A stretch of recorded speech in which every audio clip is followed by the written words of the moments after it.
Voy a iniciar este estudio con Apocalipsis capítulo 7, versículo 9. Dios les bendiga, mis hermanos y amantes de las escrituras bíblicas. Dice Apocalipsis capítulo 7, versículo 9. En adelante vamos a estar tocando brevemente este texto. Después de esto miré y he aquí una gran multitud, la cual nadie podía contar, de todas las naciones, tribus, pueblos y lenguas. Quiero que tengan en cuenta esto, mis queridos hermanos, hasta este punto. Dice que una gran multitud, pero era de todas las naciones, no era de una nación específica.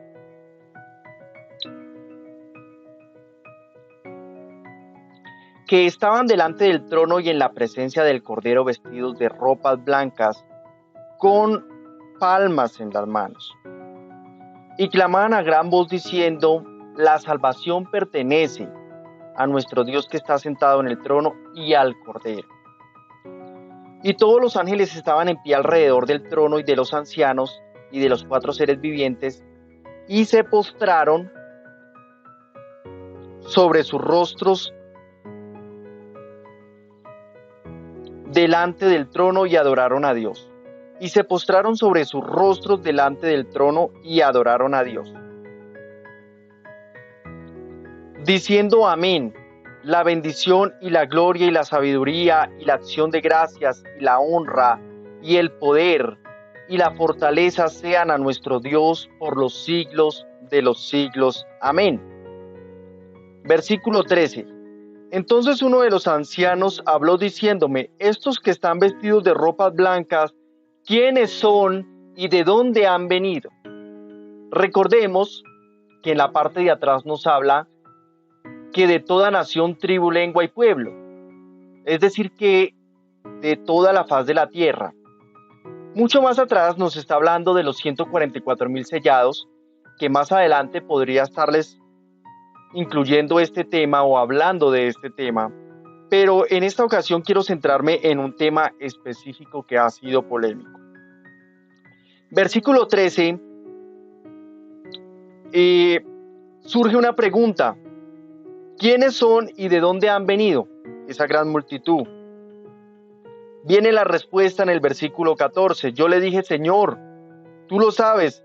Y él me dijo: estos son los que han salido de la gran tribulación y han lavado sus ropas y las han emblanquecido en la sangre del Cordero. Aquí claramente nosotros podemos observar que la gran tribulación sí la pasa al pueblo. Pero he escuchado algunas interpretaciones, mis queridos hermanos, donde dice que fueron los que se quedaron del rapto de la iglesia. Entonces, en esta ocasión, voy a iniciar con este pasaje de Apocalipsis, donde ustedes pueden escuchar, pueden estudiarlo, capítulo 7, del versículo 9 en adelante, donde sí nos menciona la gran tribulación para el pueblo. Por esto están delante del trono de Dios y le sirven día y noche en su templo, y el que está sentado sobre el trono extenderá su tabernáculo sobre ellos. Entonces, aquí podemos observar el versículo 14, nos habla de una gran multitud. ¿Qué características tiene esta gran multitud? Primero, que eran de diferentes tribus, diferentes pueblos, diferentes naciones, diferentes idiomas, es decir, en conclusión, de toda la faz de la tierra. Primer punto. O sea, por ese lado no podemos argumentar que se está refiriendo al Israel antiguo, se está refiriendo al Israel terrenal. La segunda característica que podemos observar en este pasaje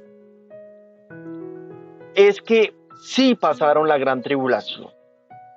Bueno, ahora vamos a estar yendo a San Mateo 24 para que ustedes puedan apreciar, mis queridos hermanos. Vamos a San Mateo 24 y allí vamos a estar argumentando de que específicamente todo el pueblo absolutamente tiene que pasar la gran tribulación. Primero que todo, mis hermanos, debemos entender qué es la gran tribulación. Primera pregunta, ¿qué es la gran tribulación? Dice que es una gran tribulación que que nunca habrá una tribulación como esa. Ni la ha habido ni la habrá. La segunda pregunta que nosotros nos debemos hacer, mis queridos hermanos, es ¿por qué la gran tribulación surge para el pueblo? Todas esas respuestas las tiene la Escritura. Las podemos encontrar desde el Antiguo Testamento en todos sus ámbitos proféticos. Vamos a centrarnos en San Mateo 24 y vamos a observar lo que Jesús le dice a sus discípulos. Recordemos que sus discípulos no vivirían parte de esas profecías que son mencionadas a continuación, sino que simbólicamente, al dirigirse a sus discípulos, se estaba dirigiendo a su pueblo, a todos los que de ahí en adelante surgieran y se llamaran pueblo de Dios. Cuando Jesús salió del templo y se acercaron sus discípulos para mostrarles los edificios del templo, respondiendo él les dijo: ¿veis todo esto?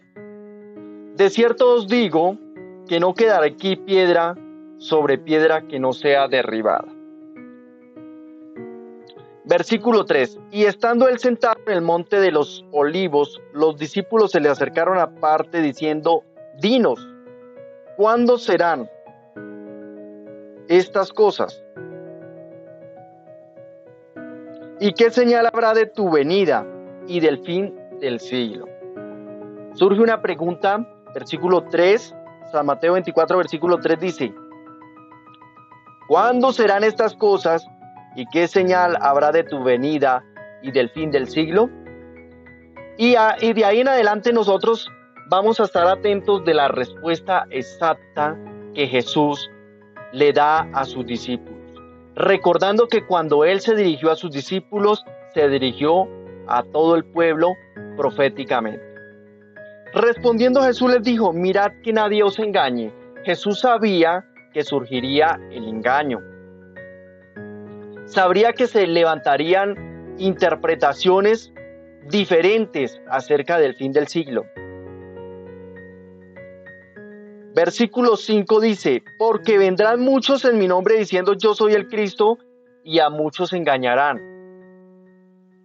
Si nosotros observamos en Daniel, y voy a ver si en un momento después de finalizar esto, observamos que el profeta Daniel escribió acerca de lo que pasaría posterior a que le dieran muerte al Mesías. Muchos hoy argumentan que tienen la verdad, pero ¿qué dicen las profecías acerca de qué sucedería a partir de la muerte del Mesías? Él mismo lo dijo: porque vendrán muchos en mi nombre diciendo yo soy el Cristo, y a muchos engañarán. Pero quiero decirles algo, no es literal. No es que alguien se acerque a decir que en realidad es el Cristo, sino hablar en el nombre de Cristo y argumentar que tiene la verdad, camuflarse entre el pueblo y argumentar que tiene la verdad. Y dice que a muchos engañarán, y se estaba refiriendo exactamente al pueblo, porque él lo sabía, que muchos de su pueblo caerían engañados. Oiréis de guerras y rumores de guerras, mirad que no os turbéis, porque es necesario que todo esto acontezca, pero aún no es el fin. Bueno, hasta ahí hemos observado todo esto a lo largo de la historia y algunas cosas que se han sentido en nuestro tiempo y en nuestra época, porque todo ha venido cumpliéndose paso a paso. Versículo 7 dice: porque se levantará nación contra nación, reino contra reino, habrá pestes y hambres y terremotos en diferentes lugares. Y todo esto será principio de dolores, solamente principio de dolores.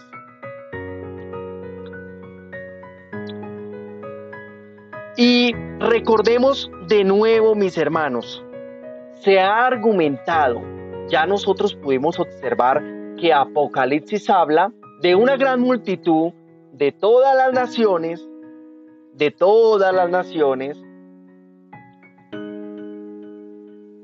países, tribus, lenguas, de todas las naciones, y que esta gran multitud son los que han salido de la gran tribulación.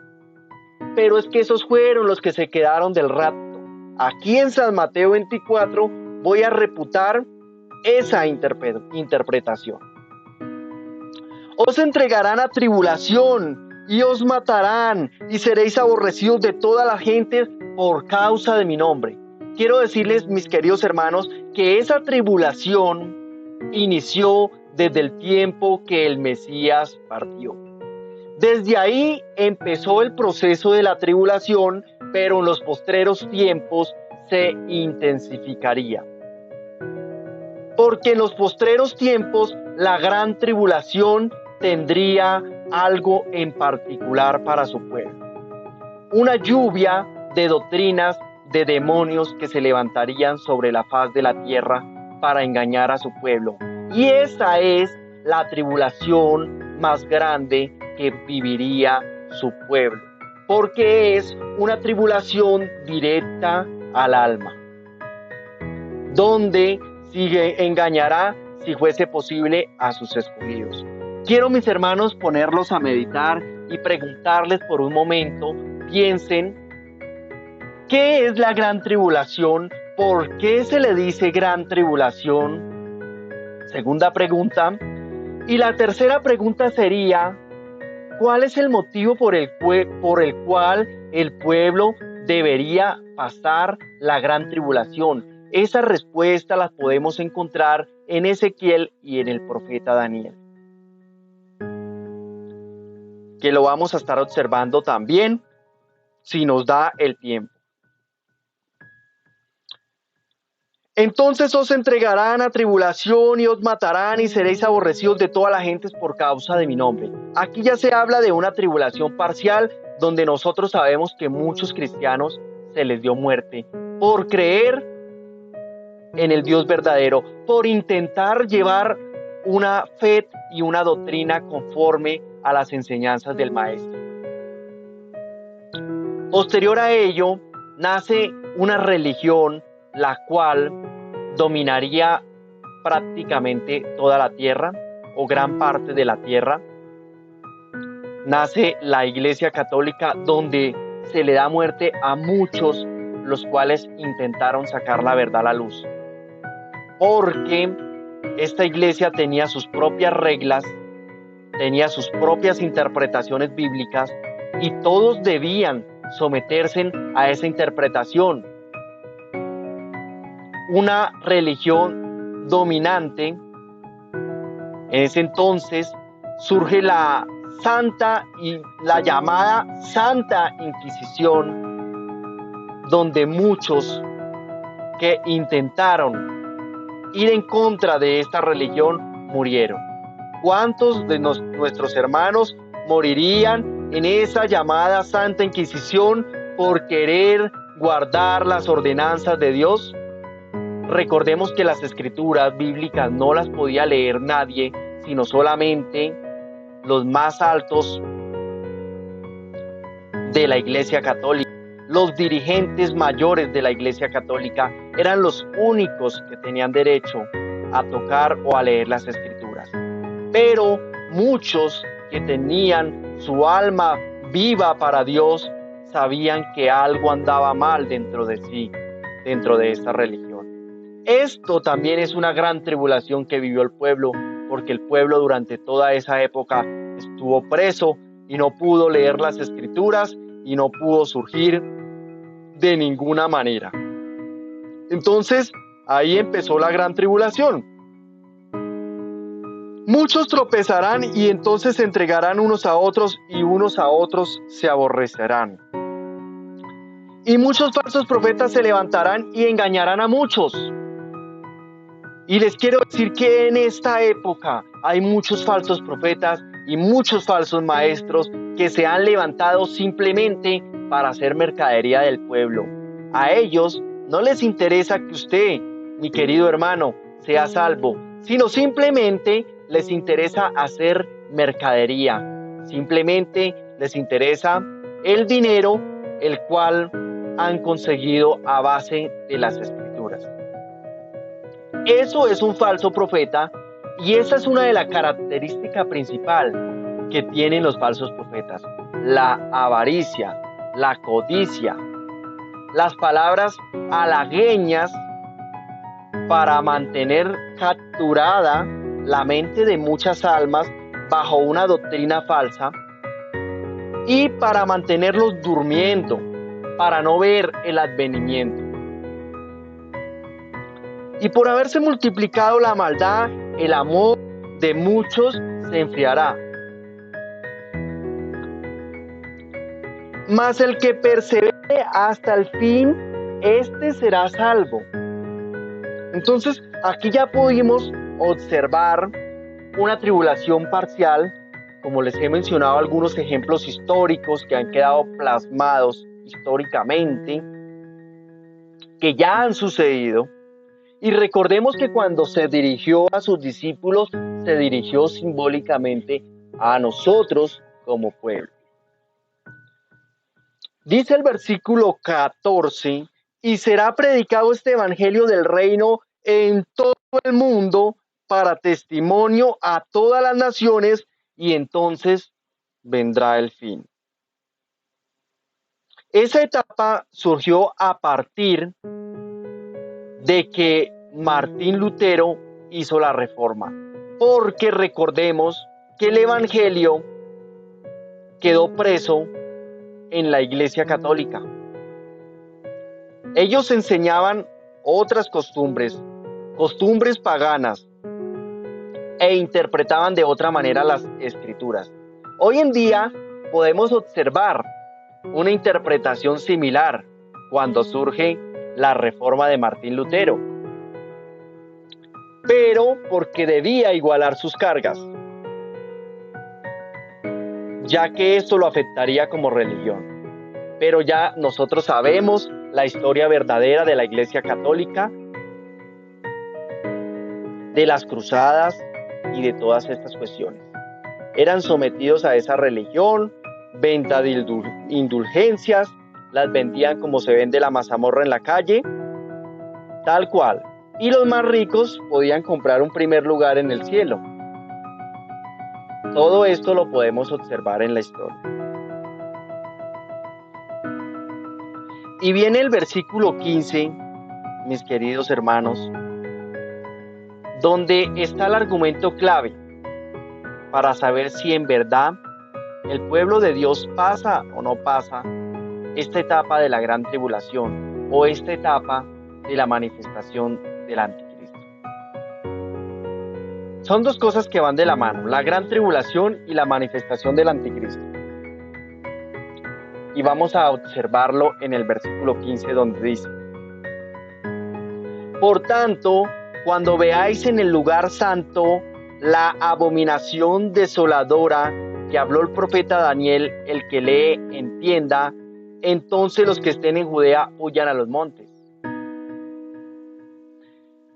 Recordemos, mis hermanos, ya lo mencionamos al inicio de este pasaje, que cuando Jesús se dirigió a sus 12 discípulos, se estaba dirigiendo simbólicamente a todo su pueblo, porque todas las cosas no se cumplirían en ese mismo momento.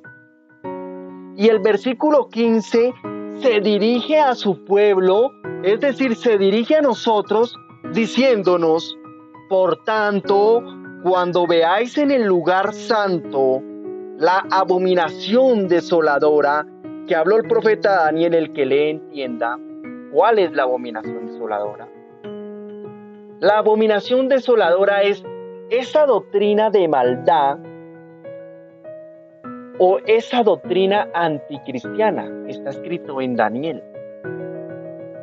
Dice que aquel ser el cual no obedecerá a sus padres, el cual instalará la abominación desoladora. Y cuando nos dice que en el lugar santo, aquí se argumenta y se dice que el lugar santo es en el Israel terrenal. Pero cuando aquí nos habla del lugar santo, se refiere a el lugar que debe ocupar su pueblo.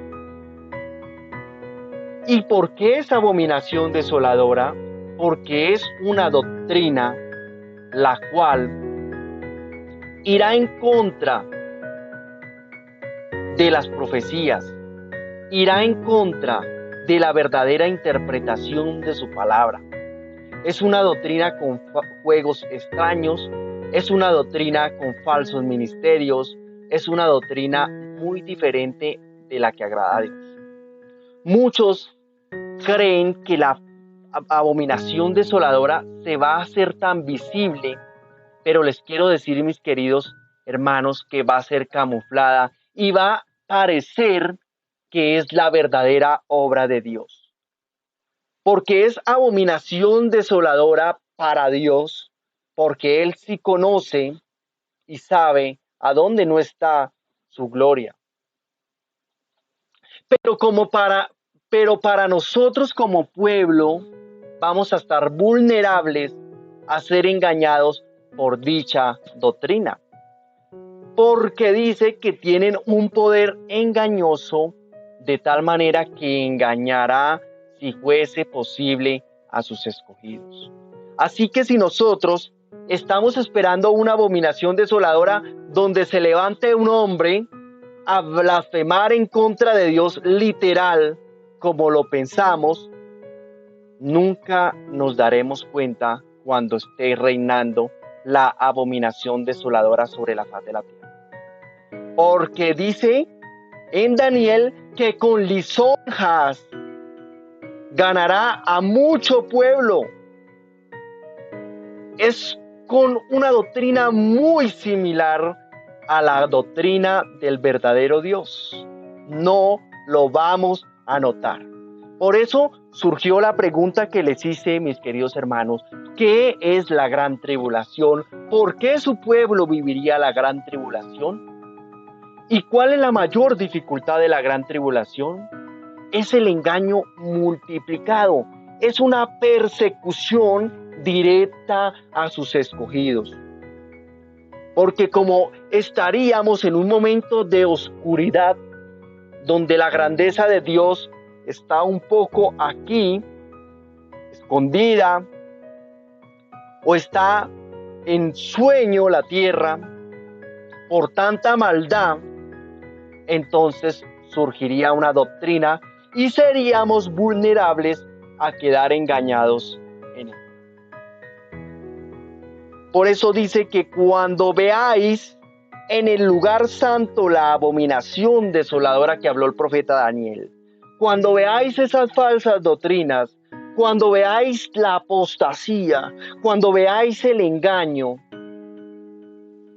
ahí es donde nosotros deberíamos estar atentos. Entonces, mis queridos hermanos, este versículo 15 es el gran argumento para demostrarles que el pueblo sí viviría esas cosas, porque ahí el maestro se estaba dirigiendo directamente a nosotros como pueblo y directamente les está diciendo que sí veríamos la abominación desoladora. Por eso le dice: cuando veáis en el lugar santo la abominación desoladora.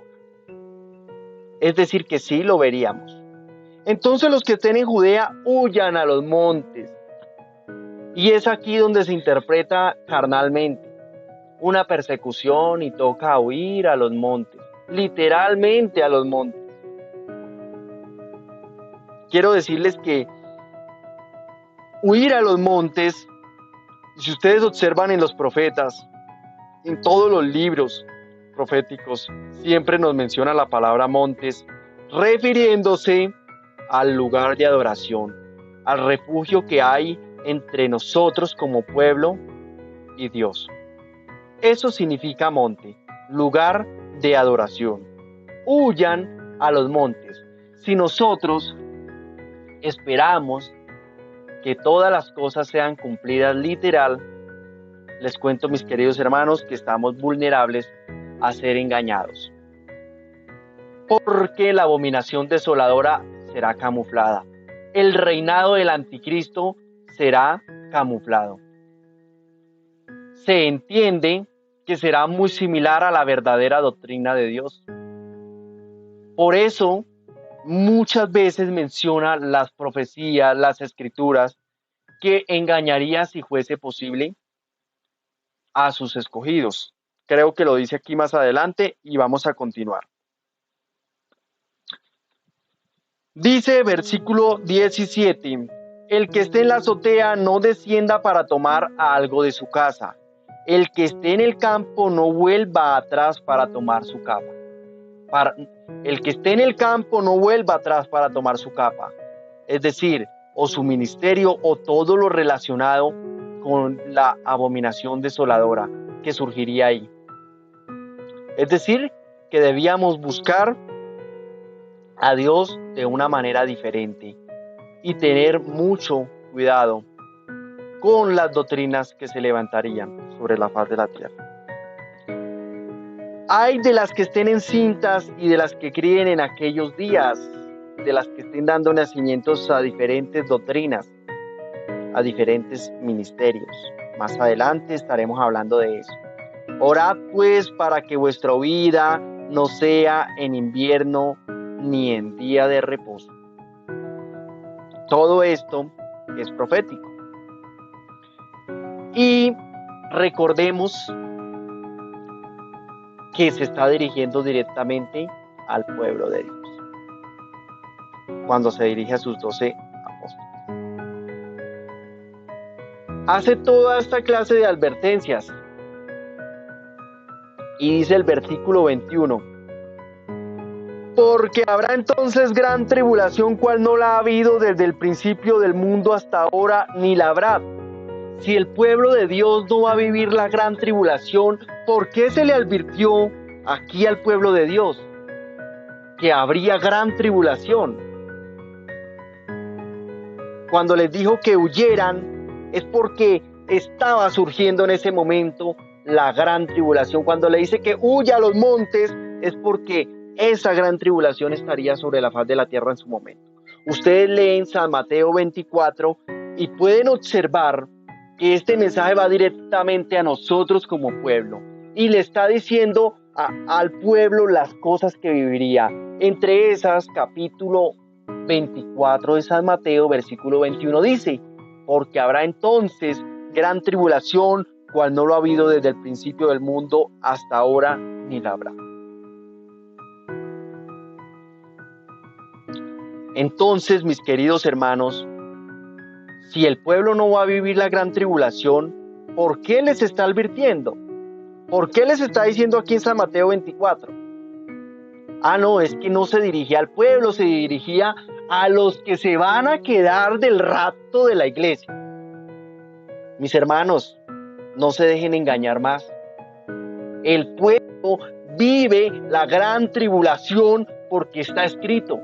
No hay forma de refutarlo, porque está en San Mateo 24, está en Apocalipsis y está en los profetas. Porque habrá entonces gran tribulación, cual no la ha habido desde el principio del mundo hasta ahora, ni la habrá. Y en ese mismo momento les está advirtiendo por qué huir a los montes y le está advirtiendo a su pueblo, porque cuando le está hablando a sus 12 discípulos, se está dirigiendo a su pueblo. Huyan a los montes porque habrá gran tribulación, cual no la ha habido desde el principio del mundo hasta ahora, ni la habrá.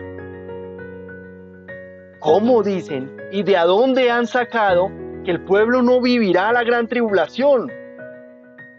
Eso es una forma evasiva de hacer un evangelio de mentira. Un evangelio vulnerable donde no se está preparando al pueblo para lo que ha de venir. Porque el pueblo hoy se está preparando para un avivamiento, mas no para un advenimiento.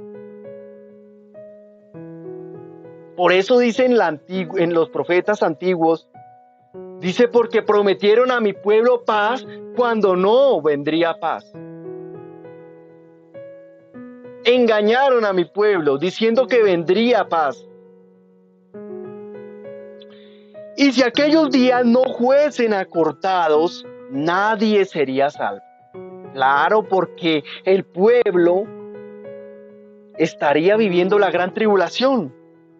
Entonces era necesario que esos días fueran acortados lo más rápido, lo más pronto, porque mucho de su pueblo estaría cayendo en el objetivo principal de la gran tribulación.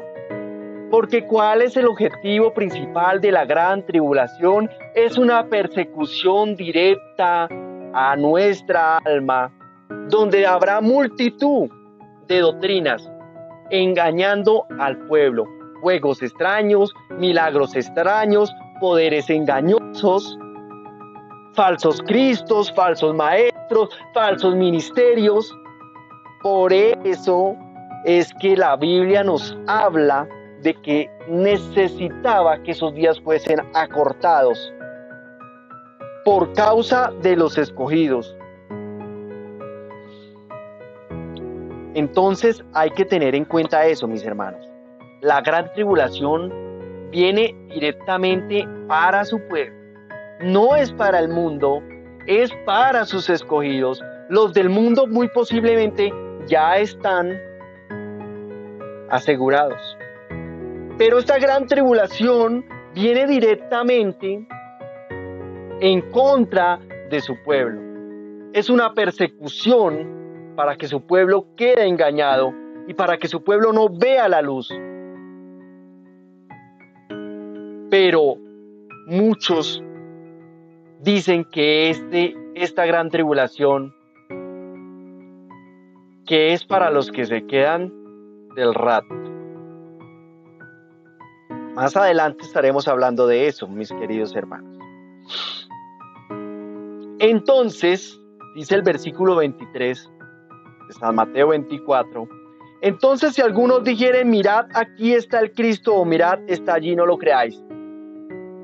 Precisamente de lo que estamos hablando. Es una persecución, es una tribulación directamente a nosotros como pueblo, porque seríamos vulnerables a quedar engañados, y empieza a advertir para que ustedes entiendan que la tribulación sí se trata de eso. La tribulación se trata de una multitud de doctrinas de maldad que se levantarían en los últimos tiempos. Entonces, si alguno dijere, mirad, aquí está el Cristo, ojo, porque no es literal, mirad, aquí está la verdad, aquí está verdaderamente la presencia de Cristo, ojo, dice, no le creáis. O mirad, allí está, no lo creáis. Esa advertencia sería para los últimos tiempos.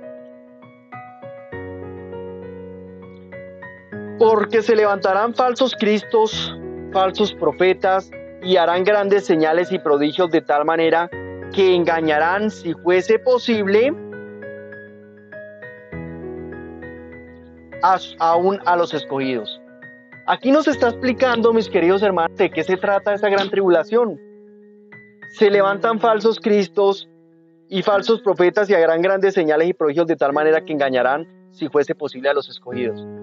Estamos esperando que alguien venga blasfemando en contra de Dios, diciendo yo soy el Cristo. Las blasfemias surgen desde el momento que estos personajes prevarican la palabra de Dios. Desde ese mismo momento es que surge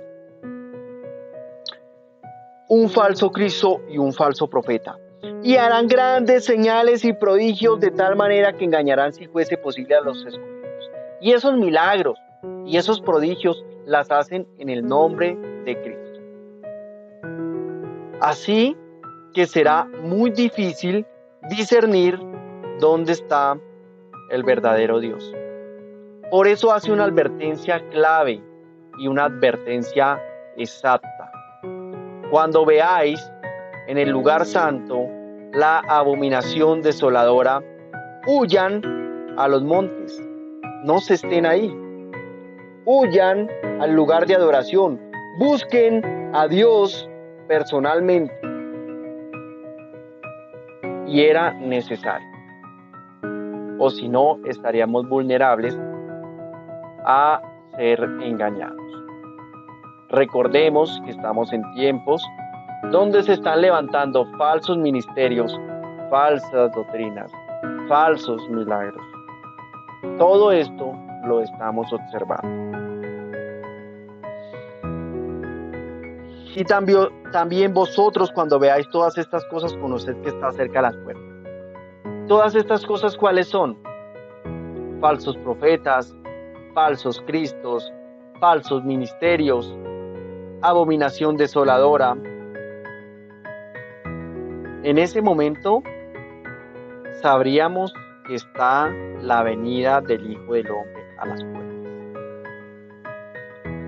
De cierto os digo que no pasará esta generación hasta que todo esto acontezca. Todo esto también es simbólico.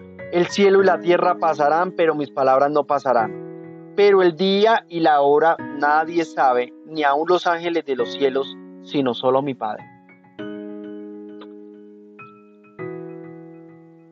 Pero observen el versículo 37, y esto se va a cumplir literalmente. Mas como en los días de Noé, así será la venida del Hijo del Hombre. Recordemos la historia de Noé. Porque como en los días antes del diluvio estaban comiendo, bebiendo, casándose y dándose en casamiento hasta el día que Noé entró en el arca. Recordemos, mis queridos hermanos, que este mensaje fue dirigido directamente al pueblo. Cuando Jesús se dirigió a sus discípulos, simbólicamente se dirigió a nosotros como pueblo. Y nos hizo una advertencia que no durmiéramos como ese pueblo que durmió y no creyó al llamado de Noé. Estaban comiendo, estaban bebiendo, casándose y dándose casamiento hasta el día en que Noé entró al arca. Y hoy, mis queridos hermanos, se va a levantar un arca, un ministerio grande sobre la faz de la tierra, como dice Joel capítulo 2, un pueblo grande y admirable. La invitación es a que usted sea parte de este pueblo. No es un llamado a ninguna religión, no es un llamado a ninguna doctrina, es un llamado a una relación directa de usted con Dios. Para ser parte de esa arca y no quedarnos a que nos consuma el diluvio de maldad que viene sobre la faz de la tierra, diluvio de doctrinas que se ha levantado, diluvio de engaño que se ha levantado, diluvio de falsos ministerios, poderes engañosos, juegos extraños que se han levantado.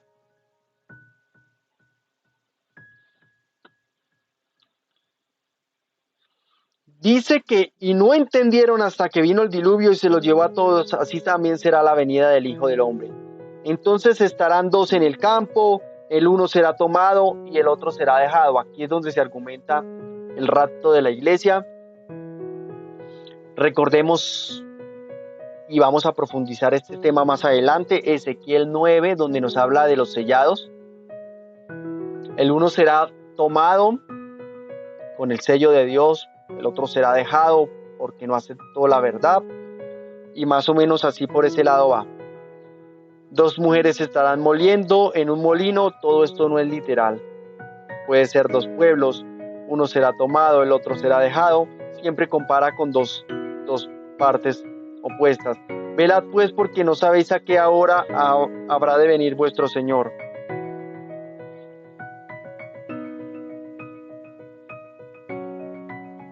Voy a dejarles, mis queridos hermanos, para que ustedes estudien estas citas. Apocalipsis 7, versículo 9 en adelante, la gran multitud. San Mateo 24, segunda de Tesalonicenses capítulo 2. Y en otra ocasión vamos a estarlo profundizando desde el Antiguo Testamento, para que ustedes descubran por qué está predestinado que el pueblo viva la gran tribulación,